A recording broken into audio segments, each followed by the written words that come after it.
നമ്മളെ പത്തനാപുരത്തിലെ രാഷ്ട്രീയം, ആ തെരഞ്ഞെടുപ്പ് രാഷ്ട്രീയം പരിശോധിച്ചു കഴിഞ്ഞാൽ മുമ്പല്ലാത്ത വിധം പലതരത്തിലുള്ള ഈ ആരോപണ പ്രഖ്യാപനങ്ങളിടയിലാണ് താങ്കൾ ഇറങ്ങുന്നത്.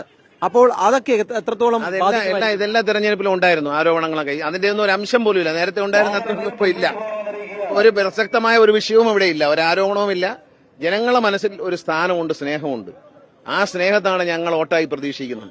ഈ 25 വർഷവും ഈ നാടിന് ചെയ്ത ഈ നാട്ടുകാർക്കും നാടിനും ചെയ്ത സേവനം, അത് സ്നേഹത്തോടെ മുഖബലിക്കെടുക്കുന്ന ജനങ്ങളാണ് ഇവിടെ ഉള്ളത്. അവര് ജനാധിപത്യത്തിന്റെ മൂല്യം അറിയുന്നതാണ്.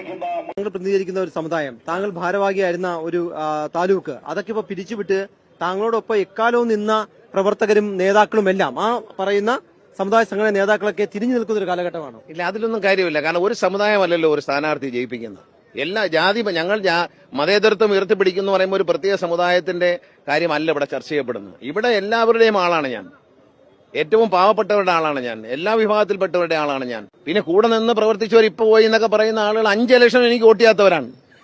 5 ഇലക്ഷനും UDF-ലും LDF-ലും മത്സരിച്ച് 5 ഇലക്ഷനിലും വോട്ട് ചെയ്തിട്ടില്ല. അത് അവർക്കും അറിയാം, ഞങ്ങൾക്കും അറിയാം. ഈ താലൂക്ക് ഭാരവാഹി പിന്നെ അല്ലാതെ ഞങ്ങൾക്ക് വോട്ട് ചെയ്തിട്ടില്ല.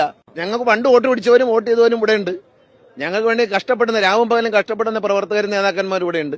അപ്പൊ ഇല്ലാത്ത ആളുകളുടെ കാര്യം, വീട്ടിൽ നിന്ന് ഇറങ്ങാത്ത ആൾക്കാരുടെ കാര്യങ്ങൾ നമ്മൾ പറയുന്നില്ല. താങ്കൾക്ക് ഇവിടെ എതിരെ ഇപ്പൊ UDF കാൻഡിഡേറ്റ് ആയിട്ട് മത്സരിക്കുന്ന വ്യക്തി കഴിഞ്ഞ കുറെ കാലങ്ങളായി ഇവിടെ ക്യാമ്പ് ചെയ്ത് പ്രചരണം നയിക്കുന്ന ഒരു ദുഷ്പ്രചരണം നയിക്കുന്നില്ല. വേറെ ഒരു പ്രചരണം നയിക്കുന്നില്ല. വേറെ ഒരു പ്രചരണം തന്നെ ദുഷ്പ്രചരണം. അത് പറയും, ആ കൂടെ ചേർത്ത് പറയണം. LDF UDF ആയിരിക്കും, ഒരു ട്രയാങ്കുലർ പോരാട്ടമായിരിക്കും, ഒരു ത്രികോണ മത്സരമായിരിക്കും. അത് പറയാൻ ദിവസങ്ങൾ കഴിയുമ്പോഴേ അറിയാൻ സ്ഥാനാർത്ഥി വന്ന് കളം തെളിയണം.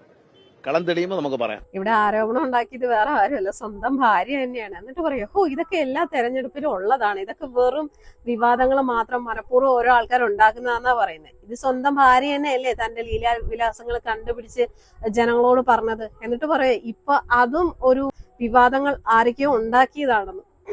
നാണക്കേട്, അല്ലാണ്ട് എന്ത് പറയാനാ? ഇയാളെയൊക്കെ ജയിപ്പിച്ച് വിടുന്നവരെ പറഞ്ഞാൽ മതി.